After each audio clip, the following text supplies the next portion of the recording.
Dear learners, a very good day to you all. Dear children, today we are going to conclude the theme 3, that is an empire across 3 continents. It directly refers to Roman Empire, which had been extended up to 3 continents.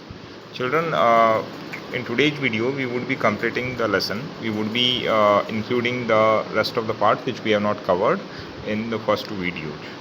So it's video number 3 regarding theme 3. So let us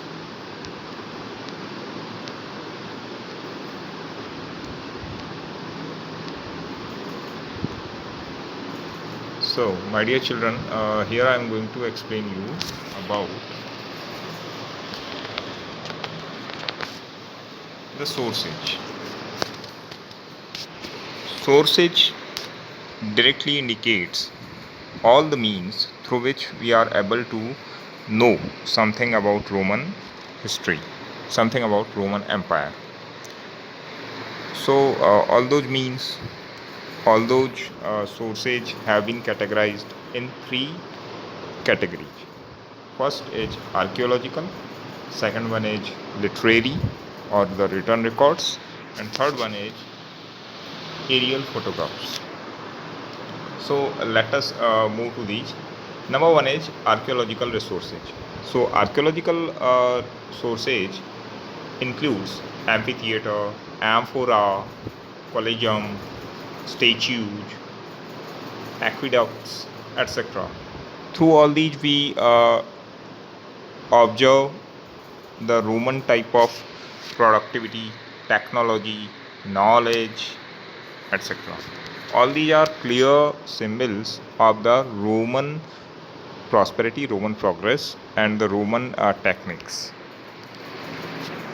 Second sources are the written records or the literary sources, especially the texts. All those texts, all those written records which had been written during the Roman times, maybe the scholars' records, maybe the official records,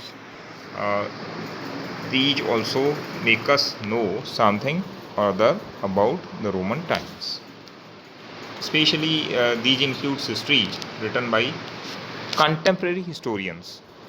Okay, contemporary historians, contemporary politicians, contemporary court writers, whatever they have recorded, whatever they have written, that is available in some or other way, that also works as a source for us to know about the Roman times. Another source is documents. Documents especially refers to the official records which had been produced during the Roman rule. They tell us about the taxation, they tell us about the law, they tell us about the procedure of administration, and other administrative records would also be under the category of documents only.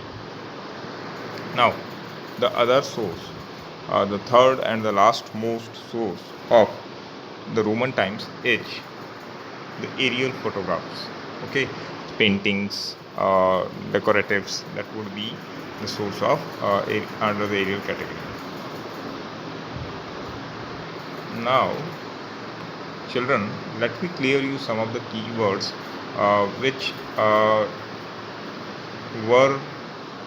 which might be a kind of difficulty to you, because these were some of the keywords which help you to understand the concept better way.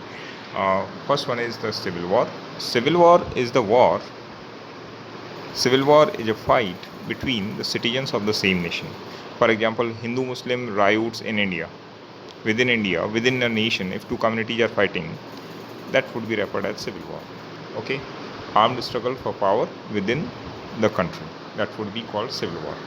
Republic, it is the name for a regime in which real power lay with the Senate.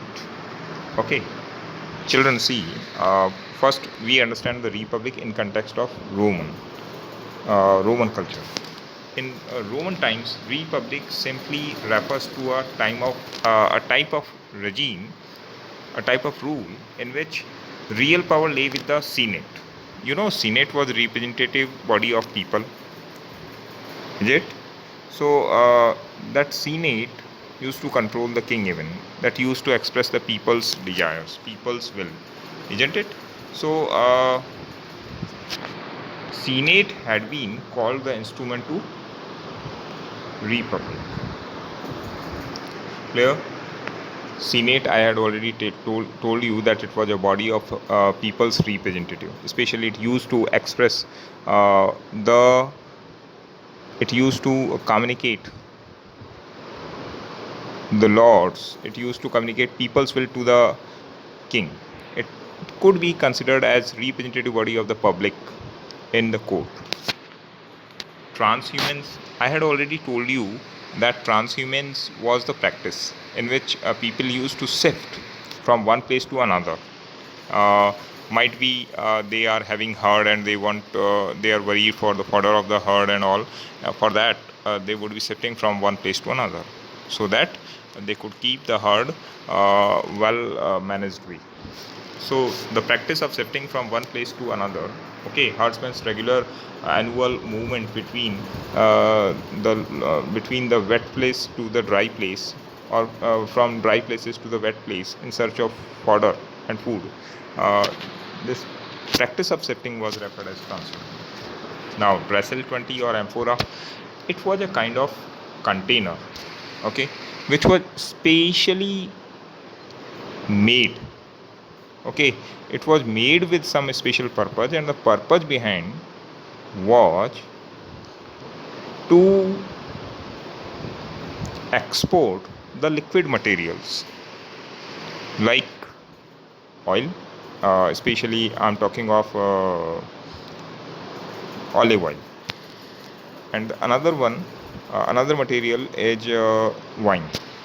Okay, so these two liquid materials had been traded through either the Dressel 20 or amphora. These two words refer directly to a container which had been specially designed to carry the liquids which would be transported up to the large distance. Okay, so these were all containers specially designed. Draconian is a term which directly means harsh. Okay, extremely cruel. It is used for the harsh laws, so called because of an early 6th century before Christ era Greek lawmaker who prescribed death as a penalty for the most crimes. You know, children, if the law is not so strict, then criminals would increase, crime activity would increase, people would not have any fear. Okay, so to make people, especially the unsocial element, to be feared of, some laws had been designed in extremely harsh way. Okay, extremely cruel way some law had been designed. Such laws were referred as draconian law. Children, before concluding, I want to let you know about one very important system, that is slaves. You know about slaves we had discussed earlier, but here before finishing this video, I want you to understand the slavery in the Roman times. Some of the 2-3 points had been missed, so I am adding it over here. First of all, slave system had been very prevalent in the Roman society. Slaves were part of the family. Masters had extreme authority over the slaves. Even personal liberties were not provided to the slaves. Slaves were the one who had sold themselves in the market for the sake of money, as they were in urgent requirement. Okay, so one who has purchased would be the master, one who had sold himself would be the slave. There had been both kind of slaves, females also and male also. So both male and female, both type of slaves were exploited very badly. They were treated as commodity. They were treated as one-time investment. They had been put in harsh conditions. uh, most of the times women were used for the domestic type of women slaves were used for domestic type of labor, whereas the male slaves were put in the muscular jobs, outside jobs, job on field. They were not provided any kind of payment lifetime. Okay, they had to serve the master till lifetime. Master had significant control over their life. Master used to make them marry with the another slave and used to force male or female slave to produce more and more children. So if more children are there, more slaves would be breed.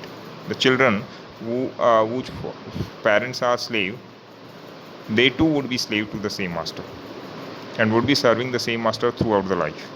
So here you can realize that how bad this slave system was, how inhuman this slave system was. And children, more on this is that these slaves did not had any kind of freedoms. So their life was totally of what we say. Their life used to pass in the slavery and that slavery type of, and no kind of freedoms had been allowed to them. Okay, masters used to consider them as one time investment, because for them one time it is to be paid, and for rest of the time they would be made to work for the master. Okay, so so this had been extremely remarkable as far as the Roman law is considered, or the Roman society is considered. So children, here I end this video, and I hope that I have sufficiently attended almost all the points. Thank you.